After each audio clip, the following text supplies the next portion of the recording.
예수를 잡아줄 가룟 유다가 말하되 이 향료를 어찌하여 300데나리온에 팔아 가난한 자들에게 주지 아니하였느냐 하니 이렇게 말하면 가난한 자들을 생각함이 아니요 저는 도적이라 번개를 맞고 거기 넣는 것을 훔쳐가미로라. 예수께서 가라사대 저를 가만히 두어 나의 장사를 나를 위하여 이를 두게 하라. 가난한 자들은 항상 너희와 함께 있거니와 나는 항상 있지 아니하리라 하시니라. 네.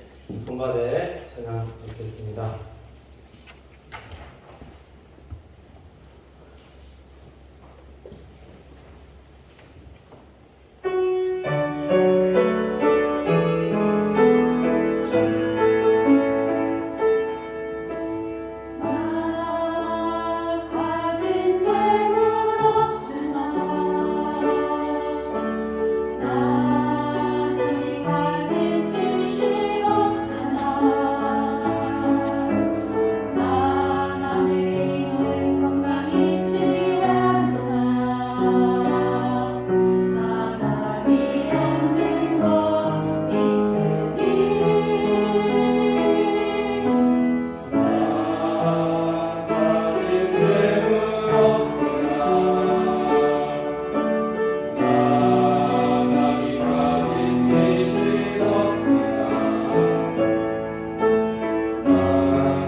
우리 옆에 분 보시면서 인사하도록 하겠습니다. 잘 오셨습니다. 사랑하고 축복합니다.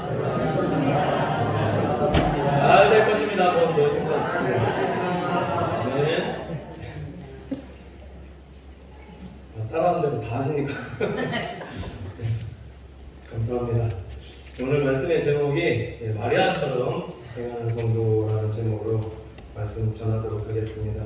우리가 신앙생활함에 있어서 예수님이 누구시고 또 예수님에 대해서 알고 예수님의 말씀에 대해서 경청하고 잘 깨닫고 행해야 되지만 깨닫고 행하여야 된다는 것을 오늘 본 말씀이 잘 설명해 주고 있는데 오늘 앞장에 보면은 어떤 사건이 벌어지고 있었는가 살펴보시면 요한복음 11장 25절에서 26절 말씀에 이렇게 말씀하고 있습니다. 예수께서 나는 부활이요 생명이니 나를 믿는 자는 죽어도 살겠고 무릇 살아서 나를 믿는 자는 영원히 죽지 아니하리라 이렇게 말씀하셨는데, 예수님께서 지금 제자들에게 지금 말씀하시고 가르치신 부활은 마지막 날에 부활에 대한 것도 있지만, 근데 오늘 지금 말씀에서 말씀하는 이 부활은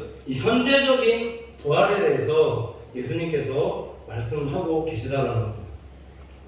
현재적인 부활이라는 것은 예수님께서 말씀하실 때에, 말씀하실 그때에 바로 기적이 일어나는 부활을 경험케 되는 그 현재적인 부활에 대해서 말씀하고 있다는 겁니다. 한 가지 예를 들면은 요한복음 4장 46절에서 53절 말씀해 보면은 갈릴리 가나에서 두 번째로 예수님께서 왕의 신하의 아들을 고치시는 표적이 있는데, 갈릴리 가나에서 첫 번째로 표적을 행하셨던 것이 물로 포도주를 만드는 사건이셨습니다. 자, 물로 포도주를 어떻게 만드셨는가? 아직 예수님의 때가 아니었는데 예수님의 어머니가 뭐라 말씀하셨냐면, 하인들에게 예수님께서 무엇을 말씀하시든지 그대로 하라 이렇게 말씀하셨다는 거죠. 그래서 그것을 듣고 있고 기다리던 하인들이 예수님은 때가 아니었지만 항아리에 물을 채워라 말씀하셨을 때 항아리에 물을 채우게끔 되었고, 연회장에게 갖다 주라 말씀하셨을 때 그 말씀 듣고 종들이, 하인들이 갖다 주었을 때에 물이 포도주로 바뀌게 되는 그 기적을 갈릴리 가나에서 처음 표적으로 행하셨다는 겁니다. 근데 오늘 이 갈릴리 가나에서 예수님께서 행하신 두 번째 표적이 뭐냐면, 왕의 신하의 아들이 있어서 병들었다라는 이 소식을 듣게 되었는데, 거의 죽게 된 병든 아들을 고쳐달라고 찾아온 신하에게 예수님께서 뭐라고 말씀하셨느냐면, 가라!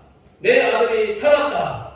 이렇게 말씀하셨는데, 이 예수님께서 하신 말씀을 듣고 가게 되었는데 아들이 살게 되었다는 겁니다.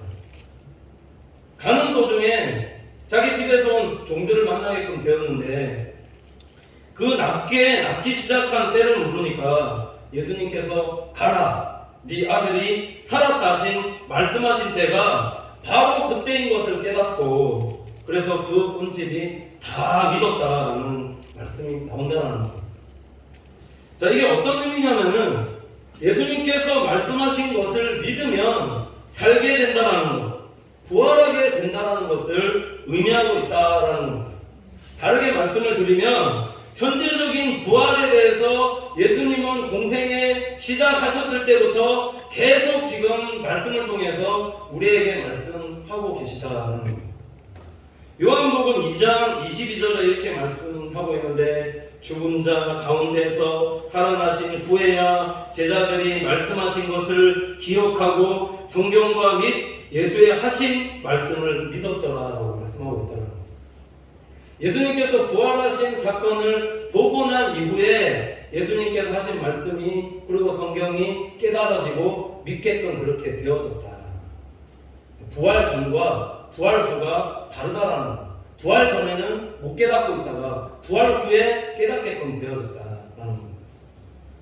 그런데 이게 예수님께서 마르다에게 베다니에 오셔서, 그래서 죽은 지 무덤에서 나흘이나 되는 나사로에게 예수께서 가라사대 내 오라비가 다시 살리라라고 말씀하셨는데, 이 마르다가 어떻게 받아들였느냐? 요한복음 11장 24절에 이렇게 말씀하고 있습니다. 마르다가 가로되 마지막 날 부활에는 다시 살 줄을 내가 아나이다. 그러니까 부활의 개념을 마지막 때에 부활할 것으로 여기고 있었다. 그러니까 이 부활의 개념에 대해서 예수님께서 말씀하신 그 개념에 대해서 마르다가 못 깨닫고 있었다라는 거예요. 이건 마르다뿐만 아니라 마리아도 못 깨닫고 있었다라는 거죠.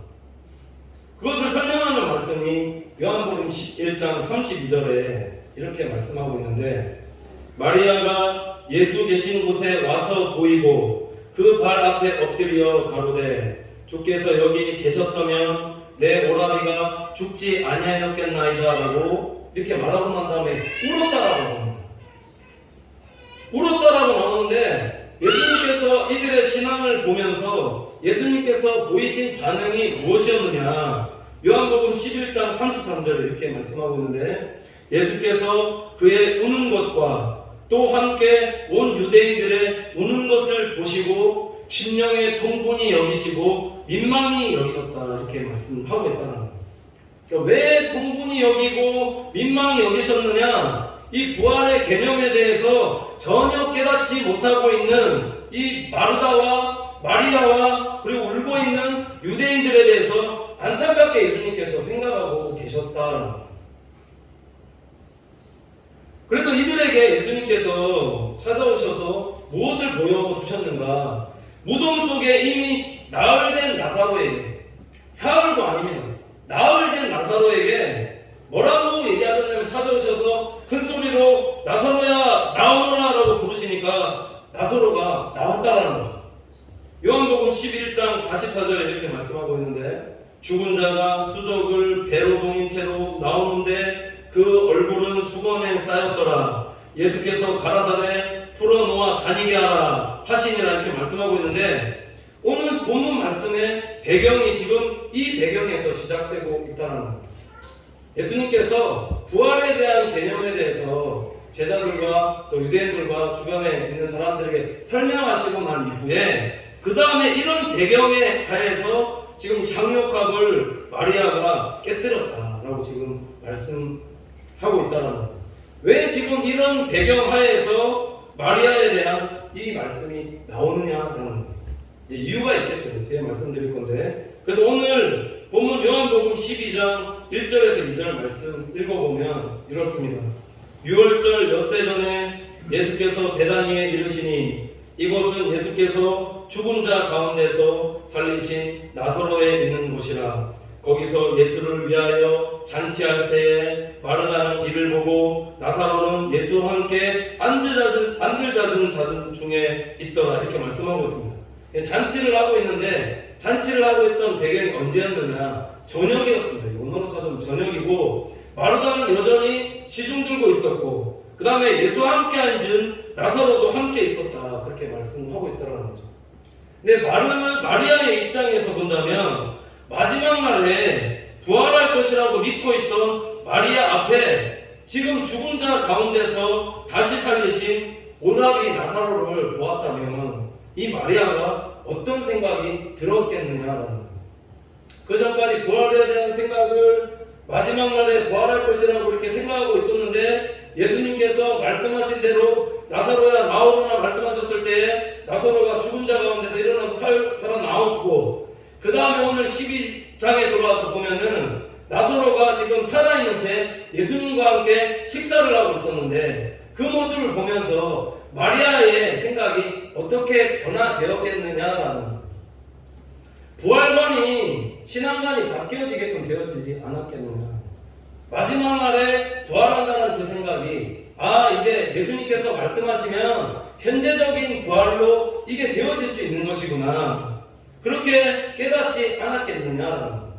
이걸 다르게 말씀을 드리면 예수님께서 죽은 지 나흘이나 된 나사로를 보면서 요한복음 11장 40절 이렇게 말씀하셨는데 예수께서 가라사대 내 말이 내가 믿으면 하나님의 영광을 보리라 이 말씀하시고 나사로야 나오거나 말씀하시니 죽었던 자가 살아나왔다라는 거예요.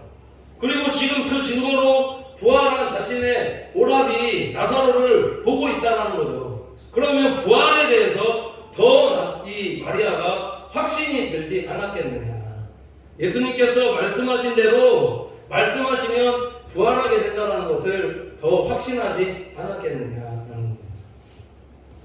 사랑하는 성도 여러분, 우리가 살아가면서 부활신앙을 갖게 되는 것이 왜 중요한 것인가. 기독교는 말씀의 종교다라는 거예요. 다르게 말씀드리면 하나님의 말씀을 믿는 종교이기 때문에 죽을 것 같은 상황과 환경 또 여건, 설사 오늘 나사로와 같이 설사 내가 죽음에 이르렀다 할지라도 죽은 지 나흘이나 되었다 할지라도 예수님께서 말씀하시면 온전히 회복되고 살게 되는 것이 이것이 기독교의 신앙이다. 부활 신앙이다. 죽으면 끝이다라고 말하는 사람들이 많이 있습니다. 근데 기독교는 죽으면 끝이 아니라 다시 가는 거다. 천국이 있고 부활이 있고 영원한 생명이 있다. 이것이 기독교다라고 말씀하고 있다는 거예요. 다른 종교는 죽은 자의 부활에 대해서 가르치지 않습니다. 근데 기독교는 부활에 대해서 가르치고 있다는 거예요. 기독교는 부활이 어쩌면 전부일 수 있다는 거예요. 왜 이게 중요하냐? 예수 그리스도께서 우리를 위해서 십자가에 달려 돌아가시고 죽은 지 3일 만에 부활하셔서 승천하셨기 때문에, 그래서 예수께서 부활하는 자들의 첫 열매가 되셨기 때문에, 그래서 그것을 믿는 우리도 부활하기 때문에, 그래서 이 부활이 굉장히 중요하다는 거예요. 예수님께서 그래서 오늘 요한복음 11장 24절에 25절에 이렇게 말씀하셨는데, 나는 부활이요 생명이니 나를 믿는 자는 죽어도 살겠고 무릇 살아서 나를 믿는 자는 영원히 죽지 아니하리라. 이렇게 말씀하셨다는 거예요. 그러니까 우리가 살아가면서 이 부활 신앙을 갖게 되는 것이 정말 중요하다는 거예요. 내가 죽어도 부활한다는 사실을 확신 가지고 우리 살아갈 수 있는 우리 믿음의 성도들이 다 되시기를 간절히 축원을 드립니다. 자, 그래서 어떻게 해서 이 마리아가 이 향유옥합을 깨뜨릴 수 있었는가? 오늘 3절 말씀해 보시면은 이렇게 말씀하고 있는데, 마리아는 지극히 비싼 향유 곧 순전한 나드 한 근을 가져다가 예수의 발에 붓고 자기 머리털로 그의 발을 씻으니 향유 냄새가 집에 가득하더라. 이렇게 말씀하고 있습니다. 오늘 마리아가 어떻게 해서 이 자신의 비싼 향유옥합을 예수님께 이게 다 드릴 수 있었는가? 오늘 말씀만 보면 나와 있지 않는데, 이거 원어로 보면은 이 마리아의 단어 앞에 하나 더 삽입되어 있는 단어가 있습니다. 그게 뭐냐면 그때입니다. 그때에 이렇게 나온다는 거예요. 그때에 마리아는 이렇게 나온다는 거죠. 이 그때가 어느 때냐라는 거예요. 나사로가 부활한 것을 눈으로 확인하였을 그때, 부활관이 마지막 때가 아니라 현실적 때다라는 것을 깨달았던 그때, 하나님의 말씀을 잘 경청해서 듣고 부활에 대해서 확신했을 그때다라는 거예요. 그때에 자신이 가진 향유옥합, 소위 지금 사람들이 말하는 자신의 결혼 지참금 전부를 예수님께 다 드렸다라고 지금 말씀하고 있다는 거예요. 그러니까 깨닫는 것이 이게 얼마나 중요하느냐라는 거죠. 깨달았기 때문에 부활에 대해서 그냥 막연하게 내가 죽어서 나중에 죽게끔 되면은 부활하게끔 되어진다, 이게 아니라 내가 지금 죽어도 예수님께서 말씀하시면 다시 살아날 것이다라는 그런 부활의 믿음이 마리아의 마음 가운데 가득 차고 흘러 넘쳤기 때문에, 그렇기 때문에 자신이 가진 것 전부를 예수님 앞에서 다 내어놓을 수 있었다, 다 드릴 수 있었다라고 지금 성경에 말씀하고 있다는 거죠. 다 드릴 수 있는 믿음을 갖는다라는 것은 말씀에 대해서 깨닫는 정도가 되어질 때 다 드릴 수 있는 정도가 되어지는 것이지, 말씀에 대해서 깨닫지도 못했는데 다 드릴 수 있는 믿음을 갖는다라는 것은 이건 말도 안 되는 거다라는 거죠. 마리아의 개념이 부활에 대한 개념이 완전히 바뀌어지게끔 되어져서 오늘 이렇게 자신이 가진 것 전부를 하나님 앞에 온전히 올려드릴 수 있었다 말씀하고 있다는 거예요. 마리아가 이 향유옥합을 언제부터 준비했을까요? 하나님의 말씀을 잘 경청하고 듣고 있었을 때, 그때부터입니다. 우리가 하나님의 말씀을 잘 경청하는 것이 왜 중요하냐? 이 가룟 유다로부터 그것을 300데나리온에 팔아 가난한 자들에게 나눠주라는 책망을 들었을 때에 예수님께서 오늘 마리아에게 7절 말씀해 보시면 뭐라고 말씀하셨냐면 이렇게 말씀하고 있는데, 예수께서 가라사대 저를 가만히 두어 나의 장사할 날을 위하여 일을 두게 하라, 이렇게 말씀하고 있는데, 요거를 원어로 찾아보면은 뭐라고 나와 있냐면 이렇게 나와 있습니다. 그녀가 하는 대로 그대로 하게 두세요. 나의 장래의 날을 위하여 그것을 취하여 두었기 때문입니다. 이렇게 말씀하고 있습니다. 이게 지금 어떤 의미냐면은 마리아는 하나님의 말씀을 경청하고 들었을 때부터 예수님의 장래가 있을 것을 알고 미리 향유옥합을 준비해 두고 있었다라는 사실입니다. 그러니까 오늘 말씀만 보면 목적이 처음부터 결혼 지참금을 준비하기 위한 지참금을 가지고 있었던 게 아니다라는 거죠. 그 시대의 사람들이, 여성들이 결혼을 준비하기 위해서 결혼 지참금을 가지고 있었던 것이 아니라 예수님의 말씀을 처음부터 경청하고 있었을 때부터 마리아는 장래를 위한 목적으로 이 향유옥합을 모으고 있었다. 이것을 다르게 말씀을 드리면 부활이 있다라는 이 확신을 했으면 그 다음에 죽음도 장래도 있을 것이니 말씀대로 되어질 것을 믿고 마리아가 향유옥합을 깨뜨렸다 이렇게 말씀하고 있다는 거예요. 부활에 대한 개념이 확실해졌기 때문에 예수님께서 다시 죽고 말씀하신 대로 순환당하시고 죽음당하시고 그 다음에 부활하실 것을 확신하였기 때문에 부활이 있으면 당연히 죽음도 있고 장래가 있을 것을 알고 그래서 미리 향유옥합을 준비하고 나서 때가 됐을 때 향유옥합을 깨뜨렸다고 지금 말씀하고 있다는 거예요. 목적이 틀렸다는 거죠. 그냥 결혼 지참금이 있어서 내가 돈을 많이 가지고 있다가 이 부활에 대해서 예수님에 대해서 깊게 깨달았기 때문에 그래서 갑자기 마음속에 한번 드리고 싶은 마음이 들어서 확 드린 그게 아니다라는 거죠. 말씀을 경청했을 때부터 깨닫고 예수님께서 뭐라 말씀하셨는지 순환 예고 때부터 이미 예수님께서 장래에 대한 말씀을 죽임 당하실 것을 말씀하셨는데 그 죽음이 막연하게 나중에 마지막 때에 부활할 것을 그렇게 생각하고 있다가 이 나사로의 부활 사건을 통해서 그 부활이 나중에 부활하게 된 그 부활 사건이 아니라 현재적으로 부활, 예수님 말씀하시면 부활하게 될 것이라는 사실을 깨닫고 난 이후에 자신이 모으고 있었던 이 향유옥합을 가지고 와서 예수님 앞에 다 드렸다는 거예요. 목적이 틀리다. 예수님께서 이 마리아의 선한 행위를 보면서 이 복음서 여러 곳에 뭐라고 칭찬하고 계시냐면은 마가복음 14장 8절에서 9절 보면 이렇게 말씀을 하고 있습니다. 저가 힘을 다했다는 거. 그냥 다 모으고 있었던 것, 뭐 가지고 있었던 것 예수님께 드린 게 아니라 힘을 다해서 모았다는 겁니다. 내 몸에 향유를 부어 내 장사를 미리 준비하였느니라. 장래를 준비하기 위해서 힘을 다해서 마리아는 모으고 있었다.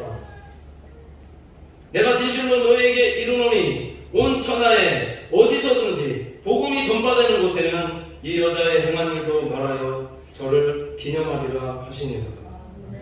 여인이 받을 수 있는 가장 높은 칭찬을 마리아는 받았다는 겁니다. 이 말씀 왜 드리냐면은 이것이 말씀을 잘 경청하고 하나님 말씀이라 믿고 받아들이고 그 말씀을 깨닫고 행하는 자들에게 주시는 하나님의 복은 이렇다라는 거예요. 우리도 신앙생활할 때 마찬가지다라는 거예요. 하나님의 말씀이 그냥 듣고 그냥 은혜 받았다 이것으로 끝나는 것이 아니라 말씀 듣고 깨닫고 행하는 데까지 나아가는 성도들이 되셔야 된다는 거예요. 더 중요한 것은 마리아는 말씀 듣고 자신의 사명을 깨달았다는 겁니다. 어떤 사명? 예수님의 장례를 준비하기 위한 사명을 깨닫고 결혼 지참금이 아닙니다. 결혼 지참금을 가지고 있다가 예수님 말씀 듣고 은혜 받아서 확 한 번에 그냥 드려야 되겠다 마음 가진 게 아니라 말씀 듣고 자신의 사명을 깨닫고 처음부터 향유옥합을 모았다라는 거죠. 장례를 준비하기 위해서 준비하고 모았다가 때가 되었을 때 깨닫고 예수님께 향유옥합을 다 갖다 드렸다는 거예요. 그러니까 하나님 받으시죠. 물론 뭐 한번 은혜 받고 와서 막 이만큼 돈 내가 드립니다라고 드리는 것도 하나님께서 받으실지 모르겠지만 그건 처음부터 목적이 틀리다라는 겁니다. 내가 가지고 있는 것을 정말 하나님의 나라와 영광을 위해서 주님을 위해서 준비하고 있다 내 사명 깨닫고 그걸 하나님 앞에 온전하게 드리게 되어졌을 때에 예수님께서 얼마나 기뻐하셨으면 복음이 전해지는 곳마다 이 여인이 한 행한 것에 대해서 기념하라라고 그렇게 말씀하셨다는 거죠. 그럼 우리가 어떻게 하면 신앙생활하면서 칭찬받는 성도가 되어질 수 있느냐? 앞에서 말씀드렸지만 말씀 듣고 깨닫는 겁니다. 말씀 듣고 깨달아서 그 깨달은 말씀대로 그러함과 묵상하고 그 말씀대로 실천하면서 행하는 자들이 되어질 때에 성경이 말씀하는 하나님께서 주시는 이 믿음의 기업의 온전한 복들을 또 칭찬을 받아 누리며 살아가는 우리 믿음의 성도들이 될 수 있다는 겁니다. 왜 이렇게 마리아가 칭찬을 받았을까요? 말씀드렸듯이 그것은 마리아의 이 선한 마음 때문이었다는 겁니다. 온전히 하나님 앞에 다 드리고자 하는 이 마음 때문인데 그것을 증거하는 말씀이 오늘 8절 말씀입니다. 8절 말씀에 이렇게 말씀하고 있는데 가난한 자들은 항상 너희와 함께 있거니와 나는 항상 있지 아니하리라 하시니라 이렇게 말씀하고 있는데 이게 어떤 의미냐면은 이것도 때입니다. 때. 가난한 자들이 지금 항상 너희와 함께 있거니와라는 것은 우리가 구제하려고 마음 먹으면 언제든지 구제할 수 있는 가난한 자들은 우리 주변에 많다라는 겁니다. 근데 중요한 것은 하나님께 드리고자 하는 마리아와 같은 이 거룩한 마음은 항상 있는 게 아니다라는 거죠. 주님도 항상 계시지 아니하고 3년밖에 계시지 않았습니다. 주님 보면서 드리고자 하는 마음, 그 거룩한 마음을 가졌는데 주님께 드리고자 하는 이 마음도 거룩한 마음도 항상 있는 게 아니다라는 겁니다. 하나님은 그 드리고자 하는 그 귀한 마리아의 그 마음을 하나님께서 받으셨다는 거죠.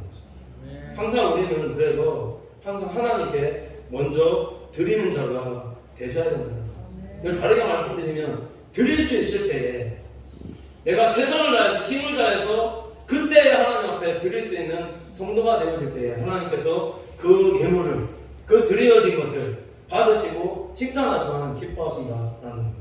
이 때가 지나서 드린다라는 것은 그건 하나님 기뻐하실 때가 아니라는 거죠. 내 마음 가운데 정말 주님께 드리고자 하는 마음이 일어났을 그때 드리는 것이지 가장 귀한 거 드리는 것이지 지나고 나서 뭐하고 하나님 앞에 드리면 하나님 그게 받으시겠느냐. 이미 지난 거다. 안 받으신다. 우리가 이런 존재로 말 많이 하거든요. 가룟유다도 마리아에게 왜 300데나리온이나 되는 돈을 가난한 자들에게 나눠주지 않고 그 돈을 허비하느냐 이렇게 말하고 있지만 성경이 말씀하고 있는 것은 구제보다도 더 중요한 게 뭐냐? 구제보다도 더 중요한 것은 우리가 하나님께 드릴 수 있는 성도의 신앙을 하나님께서 먼저 기뻐하신다는 것이고, 그러니까 하나님께 드리는 것이 먼저 항상 우선이 되어야 된다는 것이고, 구제도 먼저 하나님께 온전히 드린 후에 구제하는 것을 하나님께서 기뻐하신다는 겁니다. 그렇기 때문에 우리가 먼저 하나님 앞에 드리고 나서 구제해야 된다는 겁니다. 사도행전 6장 말씀에 보면은 구제하는 일에 열심을 다했습니다. 초대교회가 성령 받고 은혜 받아서 사도들과 함께 구제하는 일에 열심을 했는데 전부 다 구제하게끔 되니까 거기서 오류가 발생했는데 그게 뭐냐면 구제를 온전하게 한다라고 생각했는데 문제가 발생했는데 어떤 문제가 발생하냐면 히브리파 유대인 과부들은 과부를 도와줬는데 헬라파 유대인들은 구별해서 도와주지 않는 그런 일들이 발생했다는 거예요. 이걸 다르게 말씀드리면 우리가 뭔가 구제가 옳다라고 막 행하고 있는데 그게 하나님의 말씀의 기준에 있어서 행하지 않으면 이런 오류가 발생한다는 것이고, 그래서 그 이후에 사도들이 이것을 깨닫고 행한 게 뭐냐면 일들을 나눴다. 안수집사 7명을 세워서 구제하고 봉사하는 일 안수해서 세우고, 그 다음에 사도들은 뭘 했느냐? 하나님의 말씀과 기도하는 것에 전무하리라. 이게 뭔가 일을 안 하겠다라는 그런 얘기가 아니라, 나중에 뒤에 가보면 스데반이 가서 막 복음 전하고 집사님들 그런 일들 행하시거든요. 일이 많아졌을 때는 업무를 나누어서 그렇게 내가 해야 될 일에 대해서 열심히 감당하게끔 그렇게 되어졌을 때, 내가 맡은 일에 대해서 사명을 깨닫고 열심히 감당하게끔 되어졌을 때 하나님께서 그 초대교회에 해주신 것이 있는데 그게 뭐냐면 하나님의 말씀으로 더 왕성케 되게끔 그렇게 하셨다는 것이고, 그 다음에 예루살렘 교회의 제자수가 더 많이 늘어나게끔 그렇게 하셨다는 것이고, 또 그 다음 허다한 제사장 무리도 예수의 도에 복종하게 되었다 이렇게 말씀하고 있더라고요. 그러니까 더 믿는 자들의 수가 많아졌다 이렇게 말씀하고 있다는 거예요. 하나님의 말씀대로 행하면 하나님께서 이렇게 축복하신다 라는 거죠. 구제도 그렇지만 하나님 말씀대로 행하는 우리 성도가 되어질 때 모든 일들 가운데 하나님께서 축복하시고 일하여주신다, 부흥케 하신다 이렇게 말씀하고 있다는 거예요.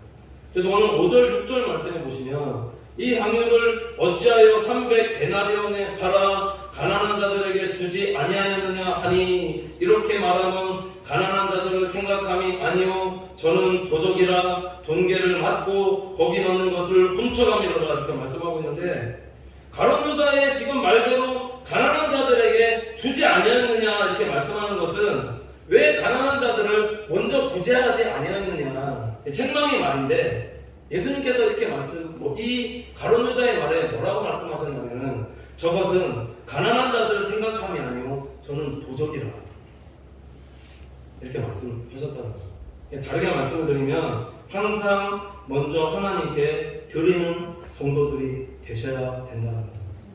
그러니까 우리가 뭐 성전 건축이나 아니면 어떤 다른 하나님 나라 일들을 감당할 때 이렇게 얘기하는 사람들 많이 있거든요. 성전 붙여보고 왜 하느냐?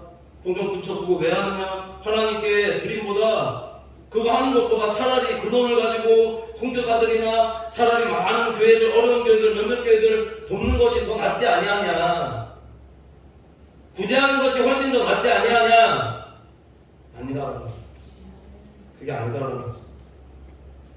말은 맞는 것 같은데 하나님은 항상 우리가 먼저 하나님께 분명한 목적을 가지고 드리는 것을 기뻐하시고, 그 하나님께 드리는 마리아와 같은 그 믿음을 가진 자들을 통해서 하나님은 오늘날도 일하시고 영광을 받으시고 그런 자에게 하나님의 온전한 축복을 하나님께서 더하여 주신다 말씀하고 있다는 겁니다. 그래서 결론인데 하나님 말씀 중심의 신앙이 굉장히 중요하다는 거죠.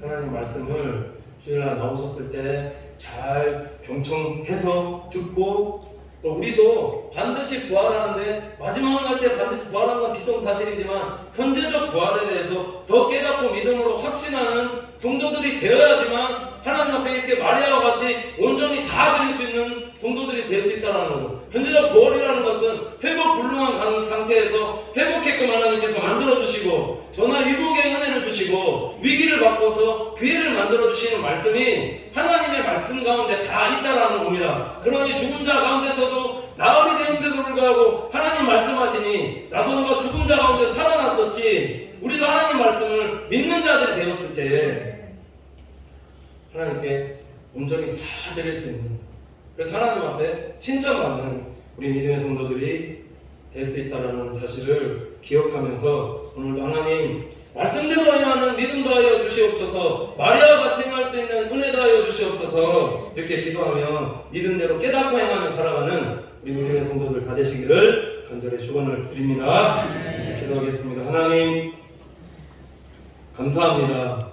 사랑하는 성도들, 하나님 말씀을 믿을 때 모든 것이 회복되고 죽을 것 같은 환경, 또 죽은 자 가운데서도 살아난다는 이 부활의 신앙을 허락하여 주셔서 모든 일들 가운데 승리하며 살아가는 우리 믿음의 성도들 되어지게 인도하여 주시옵소서. 마리아와 같이 하나님 말씀을 잘 경청하고 듣고 깨닫고 내 사명을 깨달아 나의 가장 귀한 옥합을 깨달을 때에 하나님 칭찬하시고 기뻐 받으신다는